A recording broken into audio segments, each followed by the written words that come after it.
তিনজনকে একটা একটা করে প্রশ্ন করবে, ঠিক আছে? কোনো কথা হবে না। যদি তোমাকে যদি একদিনে নয়, ধরো তোমাকে রাজ্যের মুখ্যমন্ত্রী করা হলো, তুমি প্রথম কি কাজ করবো? আমি প্রথমে কি করব? সারা দেশ বিক্রি করে তো বাংলাদেশে পালিয়ে যাব।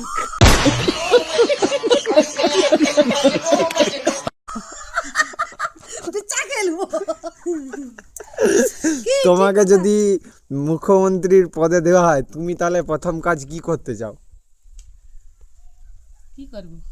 প্রথম লক্ষ্মীর ভান্ডারকে বন্ধ করে দিতে চাই। কেন? তুমি যে লক্ষ্মীর ভান্ডার 1000 টাকা করে পাও তো প্রতি মাসে। ও আমার দরকার নেই।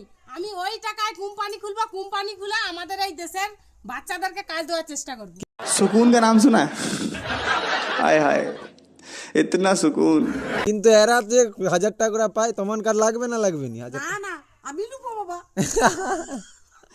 1000 টাকা প্রচুর দরকার। তুমি বলো এবার। আমার তো বয়সই হয় না, তুমি পাইনি। তুমি এবার যদি বলো, তুমি যদি মুখ্যমন্ত্রী হও, তাহলে তুমি কি করতে চাও? প্রথম কাজ তুমি কি করবো? রাজ্য বিক্রি করতে পালিয়ে যাব বাংলাদেশ। কৃষ্ণারি তোমার সাথে যাব বাংলাদেশে। হ্যাঁ একদম।